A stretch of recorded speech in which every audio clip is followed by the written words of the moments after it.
Seguinte, se você investe em ações de bancos, você precisa ver esse vídeo aqui até o final, é sério. Eu acho que eu nunca entrei em certos detalhes que eu vou explicar hoje em outros vídeos aqui do canal. É bem provável que você ainda não saiba talvez algumas das coisas que eu vou te contar agora, que eu vou te explicar sobre essas ações desse setor. E se você investe ou pensa em investir em qualquer empresa desse setor, você precisa saber disso. Se você estiver investindo sem saber, tá errado. Hoje a gente vai falar sobre essas ações que estão na carteira da maioria dos investidores da Bolsa de Valores, pelo menos pessoa física, ação de banco, né? A maioria dos investidores que tiram dúvidas aqui, que mandam perguntas, tem ação de banco. Então vamos falar sobre Banco do Brasil, Bradesco, Nubank e outros, o setor bancário em geral. Muitos especialistas nesse momento acreditam que alguns desses bancos podem oferecer ótimas oportunidades de investimento, principalmente falando a longo prazo. As opiniões às vezes são divergentes também, outros já acham que algumas dessas ações estão mais arriscadas ou nem estão lá tão baratas assim. Então tem muita opinião ali que você precisa formar a sua opinião, essa é a verdade. Então se você está interessado em saber mais sobre essas empresas, sobre esse setor, e conseguir investir melhor, você precisa ficar comigo aqui até o final do vídeo. Quem já é de casa, deixa o like aí como sempre, tamo junto. Quem é novo aqui, seja muito bem-vindo, muito bem-vinda. Espero que você goste do conteúdo e que ele possa te ajudar a tomar melhores decisões financeiras, já que não se trata de recomendação de investimento, nem de compra, nem de venda de qualquer ação, de qualquer ativo, isso daqui. Beleza, meus queridos amigos? Primeiramente, como é que funciona esse setor? Como que você faz para analisar também ali as ações de bancos com mais assertividade, digamos assim, os resultados principalmente? Então a análise de uma instituição financeira, de um banco, ela é um pouco diferente das empresas convencionais. Às vezes pode ser bem diferente, inclusive por quê? Porque o modelo de negócios de um banco é bem diferente, pô. O modelo de negócio dos bancos está ligado a operações financeiras. O banco ele é um intermediador financeiro entre pessoas que têm dinheiro sobrando, quem tem dinheiro faltando, precisa de dinheiro, de crédito, enfim. Então se você abrir o resultado de um banco, você vai se deparar com uma linha lá que se chama produto bancário. Muita gente investe em ações de banco e não sabe o que é isso. E esse produto bancário, ele é justamente o conjunto de receitas que o banco recebe, que a instituição financeira recebe, de qualquer coisa. Então, se você pega um banco tradicional, como Itaú, Banco do Brasil, Bradesco, e tem grande parte desse produto bancário aqui que vem de crédito, que é a receita financeira. Crédito é, digamos assim, um coração. E a outra parte da receita do banco, ela não está relacionada a crédito, está relacionada à prestação de serviços, gestão patrimonial, previdência, se tem seguro no meio também. Então, a primeira coisa que é importante você entender, para que você consiga compreender melhor o resultado de uma empresa como essa, é você saber dessa divisão que tem aqui. Como a receita financeira ela vem de atividade de crédito, como eu falei, a performance da carteira de crédito do banco influencia muito o resultado dele. E você vai ver também que tem uma parte do resultado, como eu falei, que eles colocam como provisões de perdas futuras, provisão para devedores duvidosos, para calote, na verdade, A provisão contra devedores duvidosos, por exemplo, do último resultado do Santander, Bradesco e Itaú, eles colocaram 100% da dívida ali com Americanas, do passivo que eles têm em Americanas. O Banco do Brasil não provisionou tudo, foi 50% se eu não me engano. Então isso influencia no resultado e influenciou no resultado. E outra coisa muito importante que a gente também precisa entender, vocês precisam entender, é que quando a gente fala de crédito, a gente está falando do banco trabalhar com dinheiro que não é dele, é um dinheiro dos outros, Ele tem um custo para captar esse dinheiro, esses recursos, quando a gente deixa dinheiro aplicado lá no CDB e tal. E aí o banco, ele pega esse dinheiro, não deixa parado, e ele empresta mais caro para gente que nem sempre paga direitinho, como a gente vai ver. E às vezes você deixa o seu dinheiro no banco sem receber nada também, como na conta corrente, por exemplo, mas ele também pode emprestar isso daí. Então, cenário macroeconômico, taxa de juros, tudo isso vai influenciar no spread bancário dos bancos, que é a diferença entre o que ele paga basicamente e o que ele recebe de juros no dinheiro que ele empresta no final das contas. né? Já a parte de serviço, como eu falei, na prestação de serviço ali, o banco ele vende produtos e serviços e já ganha esse dinheiro direto, essa receita entra direto, é como qualquer empresa que vende um produto ou qualquer serviço que seja. Isso tem um preço, é claro, um custo para o banco e ele precisa vender esses produtos e serviços por um valor que supere seus custos e despesas para que ele consiga lucrar com isso. A inadimplência também é muito importante se analisar. Tem a ver com a qualidade da carteira de crédito do banco, com a situação também econômica do país. A qualidade da carteira de crédito, ela impacta a inadimplência. Então, muitas vezes um banco, ele acaba se preparando melhor do que o outro para um cenário mais adverso, provisionando mais, tomando cuidado ali no crédito. Se um banco se arrisca demais, se alavanca às vezes um pouquinho mais e a situação econômica não é tão ruim quanto esperado, não é tão ruim quanto o mercado estava esperando, inclusive os seus concorrentes, ele pode ganhar mais dinheiro, pode lucrar mais, pode entregar uma remuneração melhor para o acionista, rentabilizar mais o patrimônio líquido, que é uma métrica importante, um indicador importante para você observar em bancos, né, o ROI. Mas se a situação realmente começa a ficar difícil, mais difícil às vezes do que o esperado, às vezes a inadimplência ela começa a aumentar mais do que o banco se preparou, o esperado ali, e esse banco ele acaba se lascando mais. O resultado costuma ser mais impactado, muito mais penalizado do que se esperava. E é interessante você saber essas coisas, porque isso daqui é justamente o que está acontecendo agora no setor bancário aqui no Brasil. A gente pode dizer, principalmente se a gente pegar ali e comparar a situação dos maiores bancos. Então vamos ver os últimos resultados de alguns bancos para a gente entender melhor esses pontos aqui que eu expliquei para vocês na prática agora, tá? Se a gente chegou até aqui, você está gostando do vídeo, não esquece de deixar o like, pelo amor de Jesus Cristo, e de se inscrever aqui. Então, Nubank, qual que foi o resultado do Nubank? O Nubank ele teve um ROI muito bom nesse trimestre, um ROI de 40% no trimestre, é um ROI realmente muito alto, 35% no anualizado, margem financeira do banco subiu, é importante também você olhar isso daqui, considerando apenas as operações no Brasil, o Nubank ele teve um lucro líquido ainda maior, de 138 milhões de dólares no quarto tri de 2022 e de 185 milhões de dólares em todo o ano de 2022, revertendo ali um prejuízo que ele tinha tido de mais de 20 milhões, se eu não me engano, em 2021. Então as expectativas, só para você ter noção, do Itaú agora, é de que o Nubank lucre 2,2 bilhões de reais em 2023. Tá? Onde tem potencial de fato aqui no Nubank que a gente pode dizer? Por exemplo, na carteira de crédito tem potencial. Né? No crédito pessoal, o Nubank ele tem 3% do mercado nacional, para você ter uma ideia, sendo que ele tem uma base que representa 44% da população adulta brasileira. Tá? E a maior parte dos clientes do banco utiliza o Nubank como a conta principal. Isso é dado, pô. Por mais que o Open Banking mude um pouco essa situação da concorrência, o Nubank tem informação e ele tem muito para crescer na carteira de crédito pessoal, se ele quiser também. Isso gera mais lealdade, cria mais informação. Informação é dinheiro no setor bancário se você não sabe. Então o ROI também, como eu disse, é uma métrica importantíssima para você analisar um banco. O ROI no Nubank é muito alto.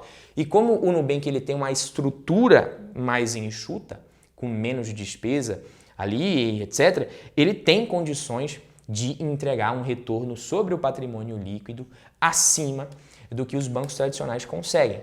Segundo o diretor financeiro do Nubank, 40% nem representa o ROI de longo prazo às vezes. Ainda dá para melhorar isso daí, segundo ele. Só que talvez esse ano piore um pouquinho. Para melhorar precisa piorar um pouquinho. Eles acham que em 2023 é provável que o Nubank tenha um ROI muito bom, muito bacana, mas não vai ficar no patamar de 40%, deve cair um pouquinho para depois, aí sim, conseguir subir novamente. Mas o interessante aqui é você conseguir entender que mesmo assim, esse retorno vai continuar sendo superior ao custo de capital do banco, segundo a diretoria e a gestão do banco. A pergunta é, vale a pena por esse preço? Por esses múltiplos, vale a pena você investir no Nubank? A gente sabe que é um banco que tem tudo para crescer mais, entregar um retorno maior, lucrar mais, apresentar crescimento maior de lucro, inclusive começar a se beneficiar de outros mercados fora do Brasil, que ele já está começando a se aproveitar desses mercados, a investir em crescimento em outros países. Mas será que por esse múltiplo esse crescimento que ele vai entregar compensa? É essa conta que o investidor às vezes tem que fazer e que é difícil. No Nubank, o Nubank, na minha opinião, é claro, eu não sou dono da verdade, ele está naquele grupo ali das empresas que é muito difícil você conseguir estimar um valor justo, dizer que sabe fazer valuation do Nubank, porque são muitas opcionalidades. Tem muita coisa ali que de repente você não esperava, pode fazer com que o resultado do banco, a geração de caixa futura seja muito maior do que o previsto e tem, às vezes, coisas drivers ali que acabam não sendo disparados, não acontece da forma que o mercado esperava e o retorno pode ser menor. Então, assim, eu coloco o Nubank nessa cestinha dessas ações com potencial, mas que a gente precisa ter muito cuidado. Então, vamos ver primeiro o Banco do Brasil. A gente vai falar de Nubank ainda, mas os resultados do Banco do Brasil melhores que todos os outros bancões no quarto tri de 2022. Foi o menos impactado pelas provisões de Americanas, como eu falei. Margem financeira continua crescendo, margem financeira importante indicativo também, indicador do banco, se olhar, vem mostrando cada vez mais força, inclusive na carteira de crédito exposta ao agronegócio. A gente sabe, o Banco do Brasil ele tem uma carteira de crédito mais segura e a gente está vendo isso se concretizando na prática agora nos resultados do banco. Faz tempo ali que o banco vem fazendo essa transição, procurando construir uma carteira de crédito um pouquinho mais segura, não se arriscar tanto, fazer uma transição.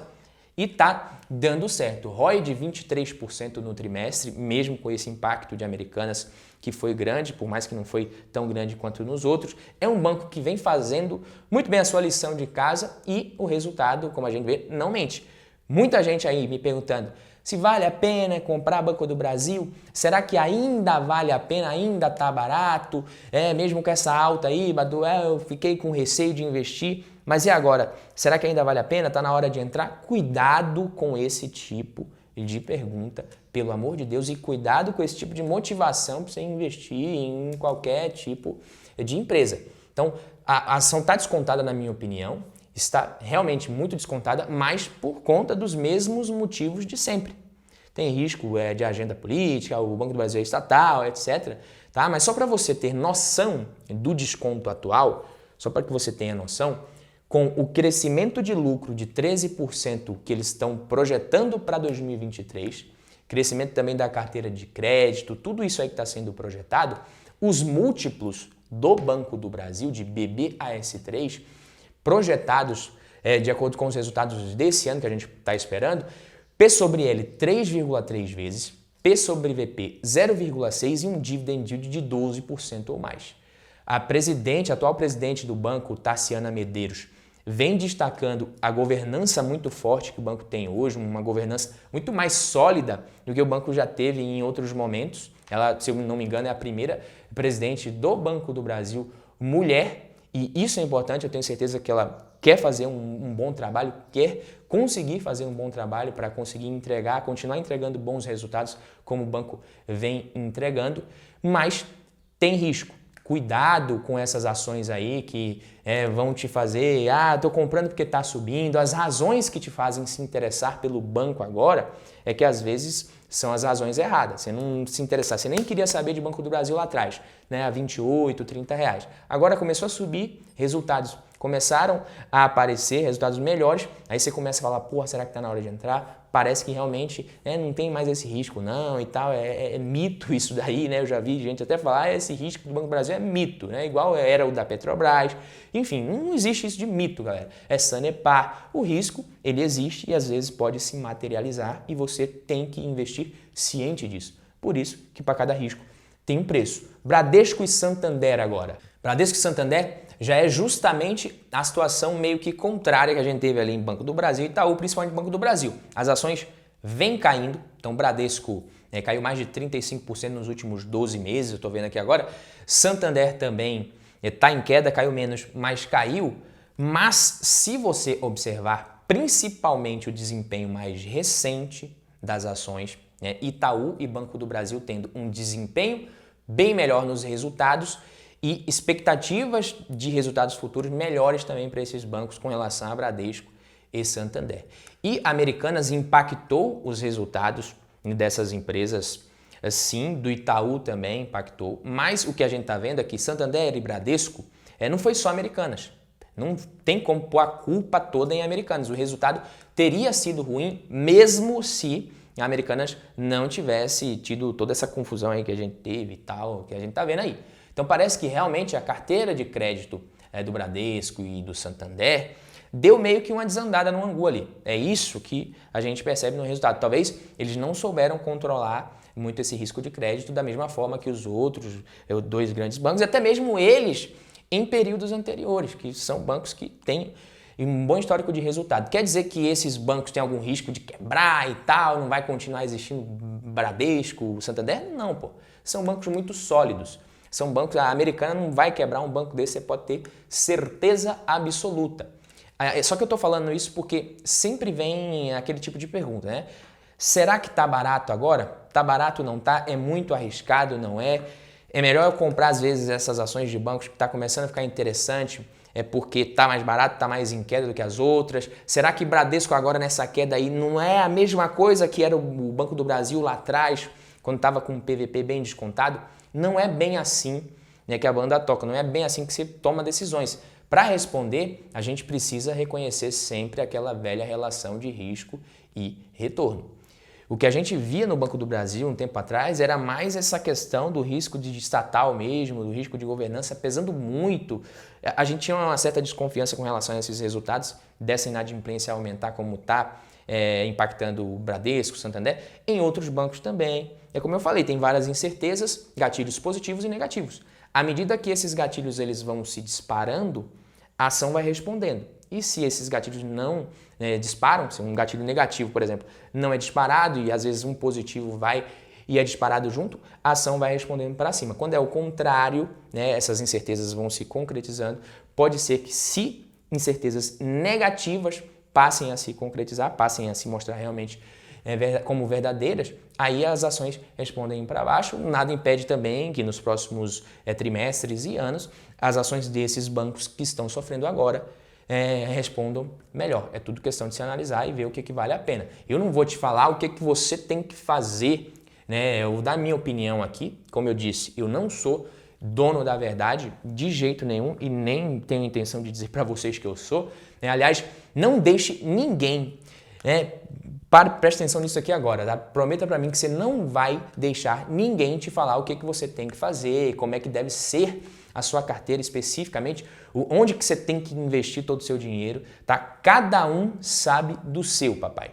Então você precisa aprender, aprenda, pratique, invista de acordo com os seus valores, princípios, objetivos, perfil. É isso que funciona. Aí você vai adquirindo experiência, né? Porque só você mesmo vai conseguir dar conta desta bagaça de administrar a sua carteira de investimentos no longo prazo e ter os melhores resultados. Se você deixar isso para outros fazerem, não vai ser do jeito que deveria para você, vai ser às vezes um pouquinho diferente do que deveria ou até muito, e vai ter um custo, né? Você vai ter que pagar para alguém fazer isso, você vai ter que pagar taxa de administração, se for fundo, se for via assessoria, enfim, tudo tem um custo, né? Nada é de graça e pode ser que você pague e ainda não vale a pena.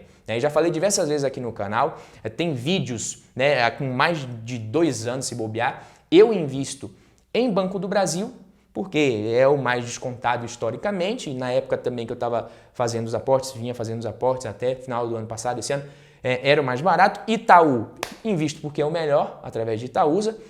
Isso dos grandes bancos eu estou falando aqui. O Nubank eu acho interessante sim, mas para compor aquela parcela mais arriscada da carteira, em ações que têm mais potencial, como eu falei, mas você não sabe dizer exatamente qual que é o valor justo daquilo ali. Não só no Nubank, você tem várias outras empresas até do setor financeiro, fintechs, banco digital e de outros setores que podem cumprir esse papel para você, mais risco, mais potencial. Cada investidor é que vai decidir, mas eu considero Itaú e Banco do Brasil ações de uma gavetinha. Talvez Santander e Bradesco possam caber também ali. E Nubank é outra gaveta com mais potencial e mais risco. Tem muita gente me perguntando também, às vezes, você já tem ações de outros bancos. Será que vale a pena Santander e Bradesco agora tá mais barato? Posso investir e ficar com mais de 2, 3, 4 bancos na carteira? Você pode fazer isso. Como eu disse, a carteira é sua, você pode fazer o que você quiser. Muita gente faz isso. Dos 4 grandes bancos ali, compra o que está mais barato. O segredo é só você acertar realmente qual que está mais barato, porque o mais barato, quem vai dizer, é o desempenho futuro dessas ações. O passado você até consegue ver, mas o futuro você só vai saber depois. Você vai saber depois se você realmente escolheu o mais barato. Faz sentido, você pode fazer isso. tá? Nada impede de você ter mais bancos e seguir ali aportando sempre no mais barato, mas o que acontece? Você vai ter mais empresas para acompanhar e quanto mais empresas você tem, com menos qualidade você consegue acompanhá-las, principalmente se você não trabalha com isso, você não tem tanto tempo assim. Quando você tem um banco ou outro, uma empresa ou outra de cada setor, você costuma conseguir conhecer melhor essas empresas, entender melhor o modelo de negócios, o funcionamento ali do business.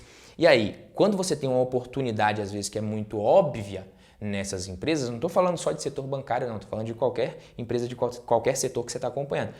Você consegue identificar essa oportunidade mais fácil do que alguém que tem, às vezes, né, muito mais ações e não consegue acompanhar ali. Então, o número de ações vai depender do tempo que você tem, de quantas você consegue acompanhar, da sua experiência, do seu nível de conhecimento, mas nada impede também. Mas aproveitando que essa é a dúvida de muita gente, pode ser a sua também, vamos ver aqui se realmente pode fazer sentido, se estão mais baratos mesmo, se não estão. Vamos comparar os indicadores aqui de acordo com a plataforma Investidor 10. Vamos comparar os indicadores desses bancos. BBAS3, P sobre L 4 vezes, PVP 0,75, ROI 18,75%. Itaú, P sobre L 8,8 vezes, PVP 1,57, ROI 17,58%. Eu acredito que o ROI do Itaú no longo prazo vai ser maior que o do Banco do Brasil. BBDC, P sobre L 5,8 vezes, PVP 0,81, ROI 13,75%, bem menor. Santander, P sobre L 9,2 vezes, PVP 1,39 e ROI de 15,8%.